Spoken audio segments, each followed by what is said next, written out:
So here we are, Parsha Korach. And Parsha Korach is from Bemidbar 16:1 through 18:32. Going through this Torah portion yesterday was an adventure because there's so many aspects in this Torah portion, and they all link one to another. And so the question was, okay, how do you teach this without it being 4 hours long, because you have to go through each and every verse. So it came down to the components of a congregation. And so let's talk to our Elohim, and we'll take a look at Korach. Father, we thank you for this opportunity to study your word. And we ask that you will open our eyes, open our ears, and open our hearts so we can speak here and understand what your word tells us. And we thank you in the name of Yahusha. Amen. Okay.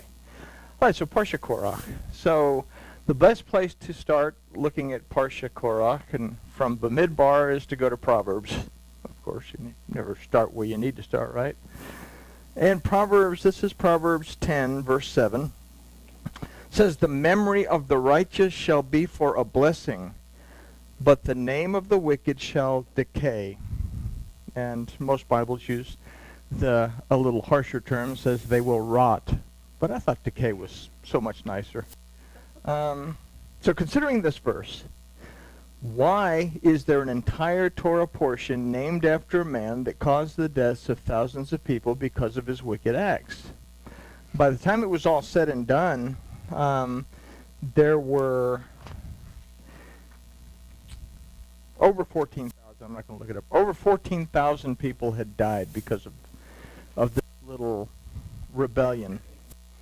So let's take a look now at Bemidbar 16, 1 through 3. It says, "Now Korach, the son of Ishar, the son of Kohath, the son of Levi, with Dathan and Abiram, the sons of Eliab, and On, the son of Peleth, the sons of Reuben, took men.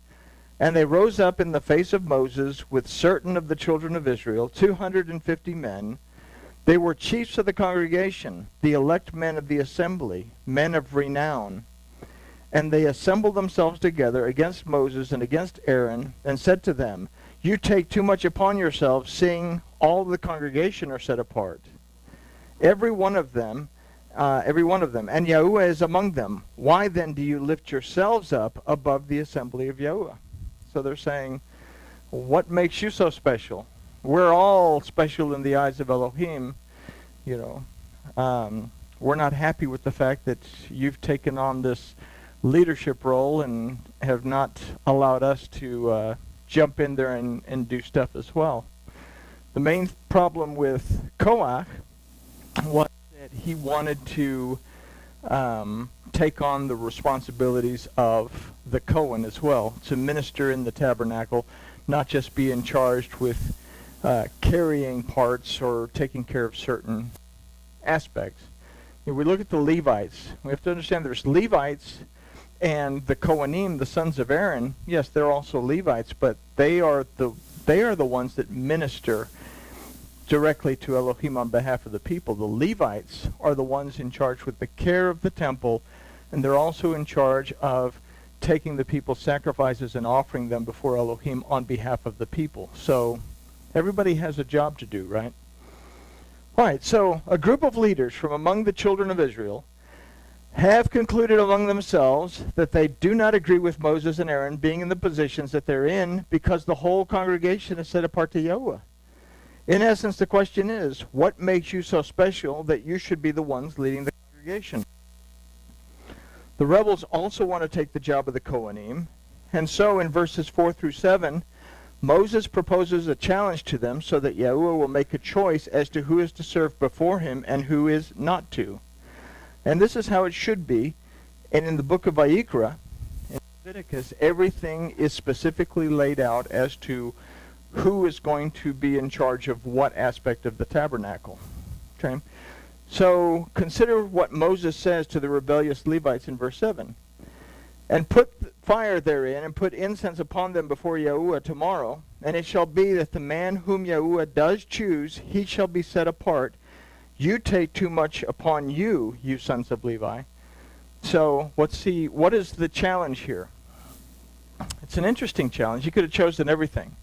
But he chooses to have all of them bring an incense censer and put incense in it and offer it up to Elohim. Now, we read in Vayikra that this is only supposed to be done at a particular time, specifically around Yom Kippur. And we read also that the sons of Aaron, Nadab and Abihu, offer it up in a way that's inconsistent. So what better way to choose than to offer the one thing that only the Levite can do at a particular time, which is this incense censer thing. Well, that sounds weird. Okay, so we know from reading Vayikra, I've already said all this, that only the Kohanim, the sons of Aaron, could offer incense in the censer before Yahuwah. And we also know from Vayikra that if it's done incorrectly, it can lead to death. In the case of Nadab and Abihu, who offered strange fire in the censers before Yahuwah. What Moses is telling the rebellious Levites is that they think more of themselves than they should. In Vayikra, every Levite household was given a service to perform concerning the tabernacle. For example, caring for utensils, taking down and erecting the tabernacle, transporting the tabernacle, etc. Some of them were charged specifically with taking care of and transporting the ark. Okay? All the Levites had a service to perform. They were all responsible for being there to take the sacrifices of the people and offer them up on behalf of the people.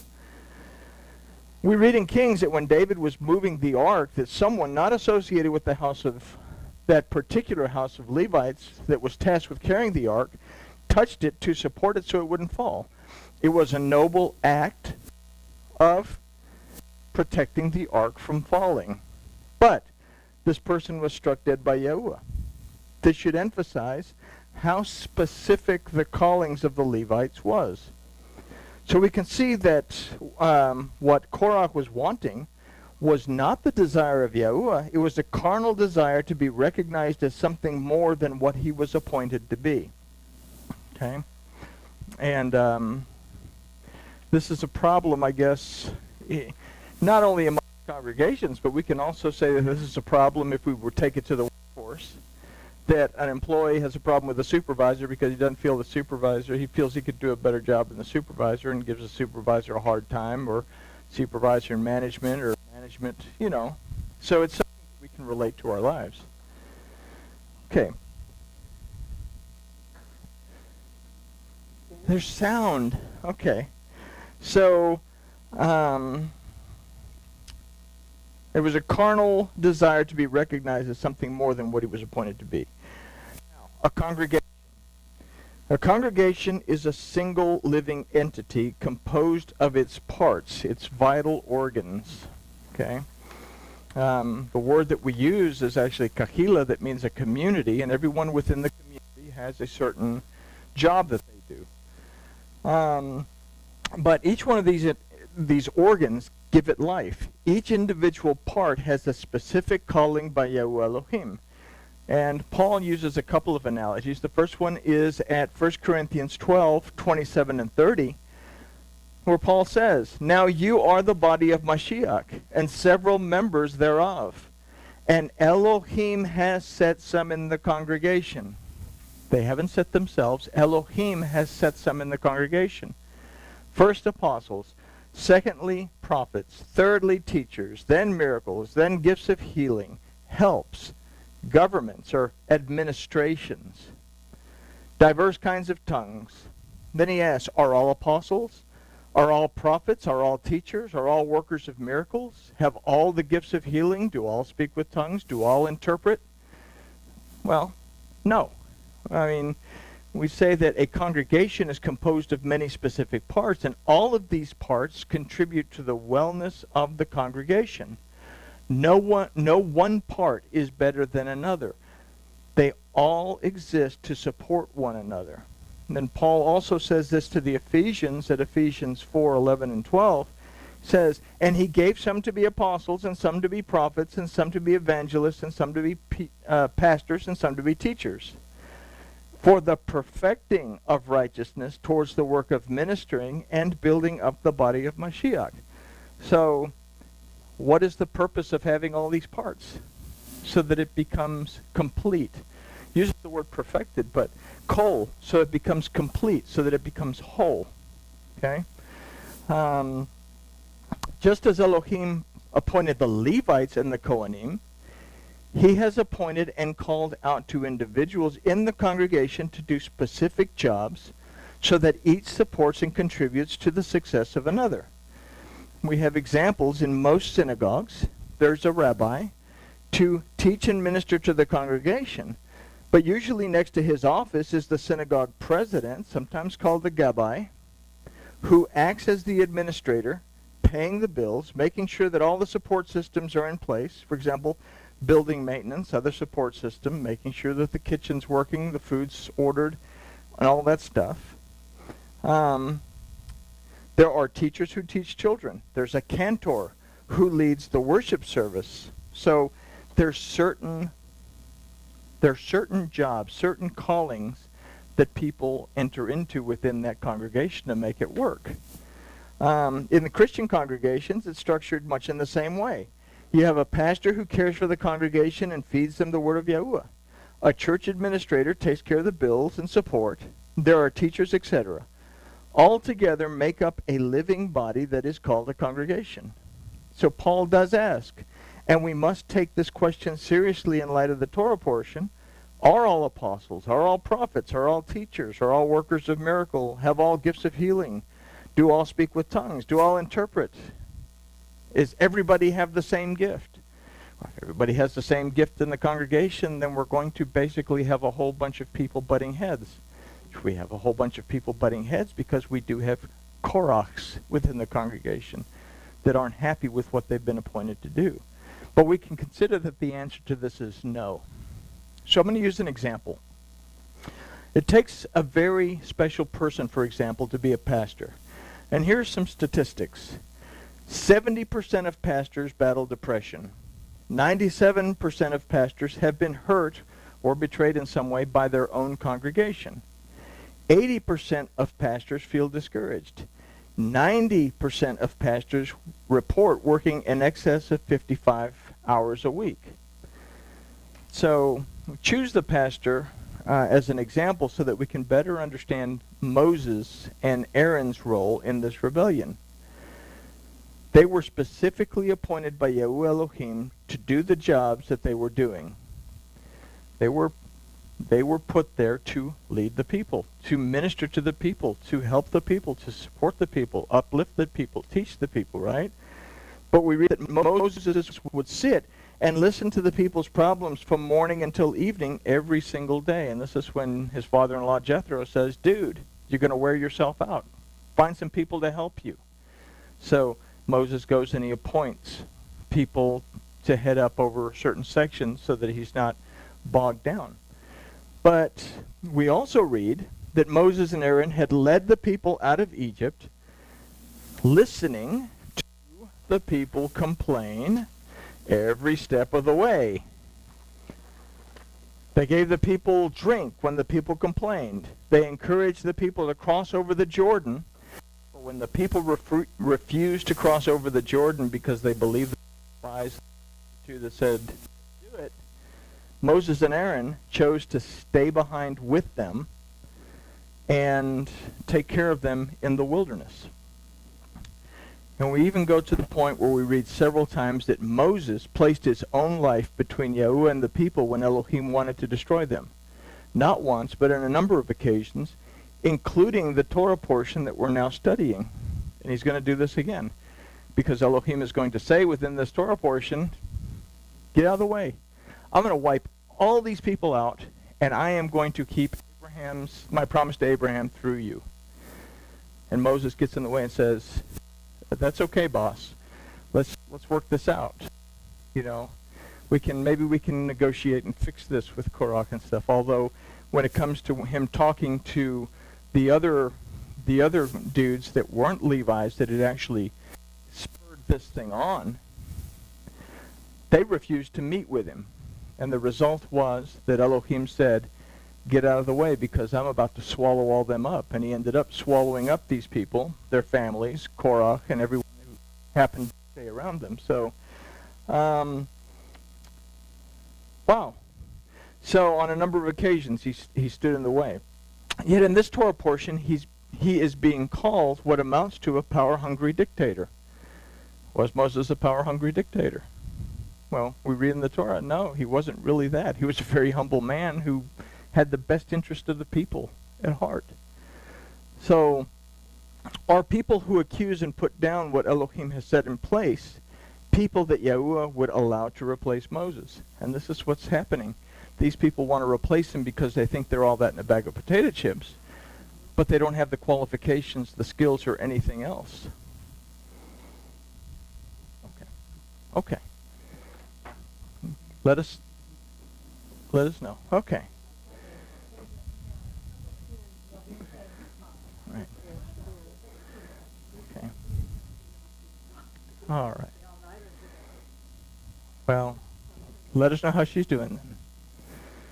Okay. So, in essence, what Moses is asking Korach and his Levite conspirators, he's asking them, do you really expect me to allow you to minister to people when you don't have the qualifications to do that? And this is in verses 8 through 10. Moses said to Korach, hear now, you sons of Levi, is it but a small thing to you that Elohim, the Elohim of Israel, has separated you from the congregation of Israel to bring you near to himself, to do the service of the tabernacle of Yahuwah, and to stand before the congregation to minister to them? They're saying, dude, your job is amazing. You have been chosen by Elohim to stand before the congregation, to minister to the congregation, to take care of the tabernacle, the most important thing that the congregation has. And that he has brought you near, and all of your brethren, the sons of Levi, with you. But yet you seek the priesthood also. You're not satisfied with what Elohim has given you. You have these lofty aspirations to have more, something that doesn't belong to you. It's been given to the sons of Aaron to do. You've been given your task to do. Can you be happy doing what you've been appointed by Elohim to do and not think so much or be envious and break that last commandment, that 10th commandment, don't covet your neighbor's stuff? So Yahuwah Elohim has given everyone here for this study a particular job within this congregation. And we must not concern ourselves with how the other person does their calling. We must strive to become the best that we can be at what Yahuwah Elohim has called and positioned us to do. Chapter 18 talks about the gifts and the tithes that the people are to pay. Very popular amongst those that are trying to collect for building funds, right? But let's consider this last part. I didn't really put a whole lot of it down. We can explain it as we go. This last part is more than being about money, okay? The word for gift here is matana, that has nothing to do with a tithe or an offering of money. This word means a gift, and a gift, as we have learned, can be a gift given to an individual to equip him or her in the service of the congregation or of humankind as a whole. We must be willing to offer up our gifts in the service of one another. Now, this chapter does also speak about the tithe that is to be given to the Levite, and the tithe that the Levite is to give to Elohim. It says the Levite gets a tenth of whatever the congregation gives, but he's required to give a tenth back to Elohim, which Elohim gives back to him so that he can give it back to the people. Okay? So we also consider this beyond the idea of money. The word for tithe is ma'aser, that means a tenth. We can consider this in the letter Yod, which from its ancient concept, we have there the ancient concept of the Yod, which is basically an arm with a poor guy that only has 2 fingers on his hand. It's aliens. Okay? But the idea in this ancient yod is the strength of the arm, the strength of a person. So it means strength. What we have to be willing to bring out our best and strongest points in caring for and supporting the congregation and those who minister to the congregation, which goes beyond simply the idea that we have to take care of the teachers and the pastors. They're the ones that get all the joy, but we have to be able to take care of the administrators. We have to be able to take care of the nursery teachers. We have to be able to take care of those people that are appointed to do those particular things, the helps. Okay? Those that minister to the congregation must give their best and their strongest points to caring for and supporting those whom they minister to. Yet, for these, there is an additional instruction found at verse 32, and the consequence for not, wow, look at there, I spelled following an interesting way. This instruction, okay? So, the verse that I'm about to read pertains to a message given to the Kohanim. Okay, these are the people that minister before Elohim, but it also is something given to the Levites that minister to the people. It says, and you shall bear no sin by reason of it, seeing that you have set apart from it the best thereof, and you shall not profane the things set apart of the children of Israel, that you do not die. Okay, so we could just lay this on the Levite or the Cohen. They must respect and take great care of their dedication to the congregation, and if they fail to act in a way that their calling specifies, it can cost them their lives. We can think of this in modern terms. Okay, sure, there's probably not going to be a bolt of lightning that flies out of the sky and fries the pastor or the rabbi. But we can consider, though, that if these people begin to become offended, then they can begin to, like Proverbs said, decay and die spiritually. There's 1,500 pastors every year that quit. They quit. They go on and do something else. Okay? So, the word used for not to bear sin in this verse is aliv. Comes from the roots al. And we said there's a difference between al and lo. Al is a commandment. You will not. Not you will choose not to. You will not. Okay? So you will not bear sin towards the congregation. As opposed to lo, which is a recommendation not to do something. But we do find the word lo in the verse as if to say, it is your choice to heed the command not to bear sin or not. Okay? Now, that's why there's a death penalty attached to it, because it's a commandment not to bear sin. You can choose to ignore the commandment, and the ultimate, consequence is death. So here we can consider that this is spoken to those charged with the worship service and teaching of the congregation. And consider Yaakov in King Jimmy and most of your English-based Bibles. It's James. James is there because King James, in order to authorize the King James Version of the Bible, said, okay, I'll authorize it, but there's 18 conditions. And one of those conditions was, my name has to be in the Bible somewhere. So they changed Yaakov to James. Anyway, there we go. History 101.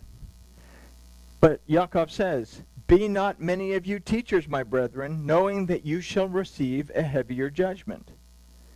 Well, it gets pretty heavy when it says, don't sin against the congregation, take care of the congregation, don't profane the things that you're teaching them, because if you do choose to, well, you're going to die. That's a pretty heavy consequence. But we have to look at this verse, however, from a whole congregation perspective, and we all must strive to perform within our respective calling as if our lives depended on it. Considering this, we can consider that Korach and those involved in this uprising were seeking physical power to control, while not concerning themselves with the specific calling and appointment of Yahuwah. They profaned, they considered it nothing, the set-apart things of the congregation, and they did not consider the importance of the calling of Yahuwah on the lives of Moses and Aaron. much less on their own lives. The result was exactly what verse 32 says. They lost their lives. And as a congregation could have risen up and they said, you guys need to back off. Moses and Aaron are the guys that are placed in charge of doing this, and they could have stood and taken charge of that.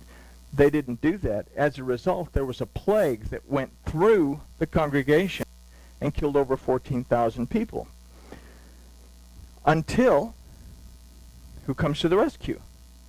Moses tells Aaron, quick, go get a censer and offer up incense. Okay? So it was until Moses and Aaron did what they were called to do and ministered on behalf of the people before Elohim that stopped the plague. Moses and Aaron have just been put on the chopping block. No one has come forward to protect them. Elohim has moved and swallowed up the people who were conspiring against Moses and Aaron and starts to wipe out the congregation. But it's the people whose heads were on the chopping block that take action to save the people that didn't have any regards for them. Okay? So this is what it is for us to embrace whatever we're called to do in such a way that our compassion extends beyond our needs and beyond our wants to someone else. So what we have to grasp from this is that it only takes one person to bring down a congregation. This is why it's so important to realize one another for the gifts that we bring so that no one feels unsupported or unappreciated. It's also why we must strive not to overstep our calling and attempt to work in a calling that we're not meant to work in. Leadership must lead with a servant's heart, as Moses did. And this is why Korach, who did evil in the sight of Yahweh, is remembered, so that the congregation does not fall, as stated in Proverbs 10, so that it does not decay. First of all, I allow one little thing to be out of place, and that one little thing grows into something else. When atoms decay, it's not a good thing, because when atoms decay, you usually get a big old blast at the end that wipes out everything. Okay? So the congregation doesn't decay. So I can't really end this with a corny question. So let's ask one that's maybe a little more serious that we have to consider. What have you been called to do for your congregation? And I guess with that we can say grooviness has been achieved and